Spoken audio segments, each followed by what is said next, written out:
I don't like making up stories. And this one isn't made up. It started in February when I moved into a new apartment. A tiny one-bedroom in an old building, creaky floors, thin walls, the smell of someone else's furniture. But for that price, it was almost a steal. The first couple of days were fine.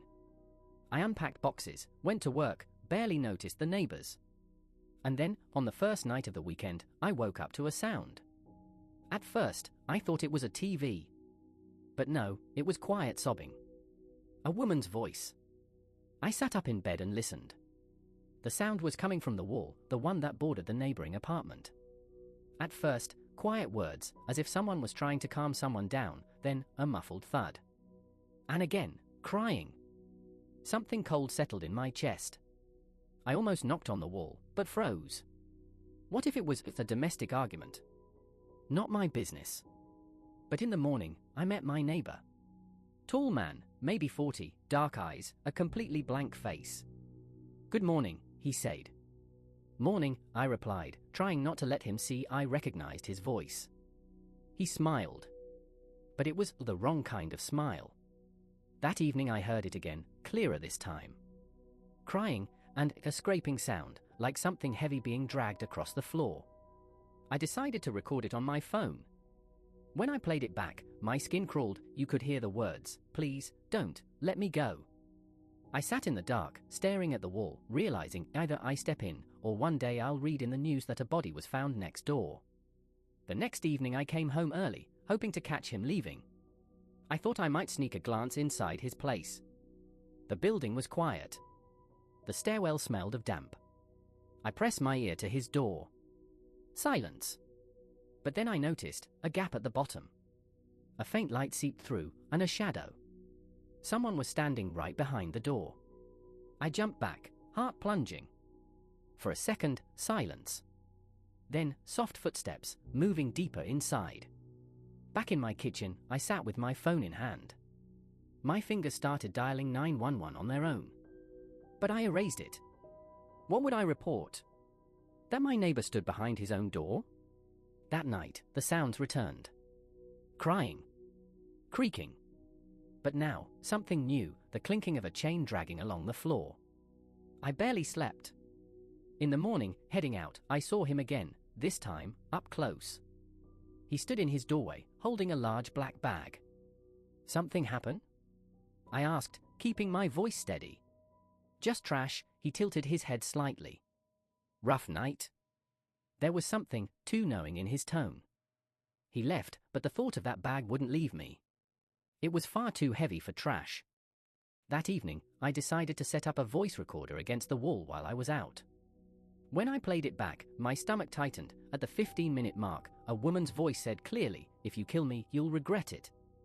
And right after, a dull thud and a man's whisper. "No one will hear you."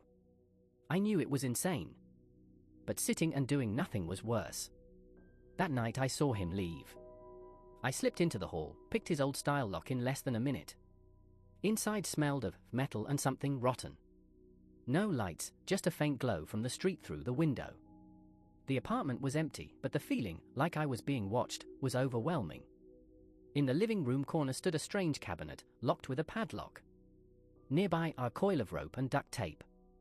I touched the cabinet door and heard movement inside. I froze. The sound came again, and then a hoarse, trembling woman's voice. "Help me." It was like an electric shock. "I'll call the police," I whispered. But then, the sound of a key in the lock. I barely managed to hide behind the kitchen door. He entered. His steps were slow, deliberate, as if he knew I was there.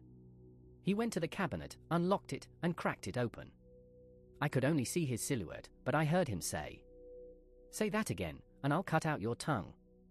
I slipped out and closed the door behind me, heart pounding in my throat. The police wouldn't listen without proof. I needed a photo, a recording, something. The next day I bought a small motion-activated camera. That evening, when he left, I went back in and hid it in the corner, aimed at the cabinet. I didn't sleep that night, waiting for him to return. Through the thin wall I heard the dull thud of his footsteps, then the sound of a lock turning. In the morning, I retrieved the camera and checked the footage. On the screen, him unlocking the cabinet. Inside, for a split second, I saw a pale woman with messy hair, hands bound. Then he noticed the camera, looked straight into the lens, smiled, and covered it with fabric. My hands went cold. He knew it was me. That evening, I heard a knock on my door. "We need to talk," he said, calm. "I'm busy." "No, you're not." He placed his palm flat against the door. "Open." I held my breath. Then, footsteps, walking away. But in my mind, I kept seeing the expression on his face in that video.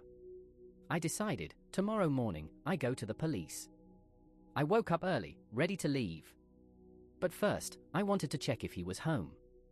I pressed my ear to his door. Silence. I pushed, it opened. Inside, empty. The cabinet was gone. No furniture. Not even that metallic, rotting smell. Like he'd never lived there at all. My mind was spinning. I ran to the neighbor upstairs and asked where he'd moved. She frowned. There hasn't been anyone in that apartment for years. At least 5. I froze. But I had seen him. Heard him. Recorded him. Back in my apartment, I checked my phone. All the audio files, just static. The camera video, nothing but a cabinet. No woman. No man. I sat in the dark, panic creeping in. Then, a slow, deliberate knock on the wall. "You can hear me, can't you?" A woman's voice. I didn't sleep for 2 nights. Tried not to listen, but the voices grew louder. Sometimes it was her. Sometimes him. "Open up. I know you want to know what's in here." One night, I woke to see a crack in the floor by the wall. As if someone had broken a piece of the baseboard. Cold air seeped from the darkness.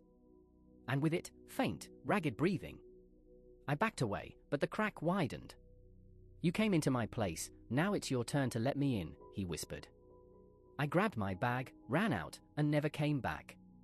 But sometimes, even across the city, in old buildings, I hear that same knock in the wall. And I know it's him. And one day, he'll be my neighbor again.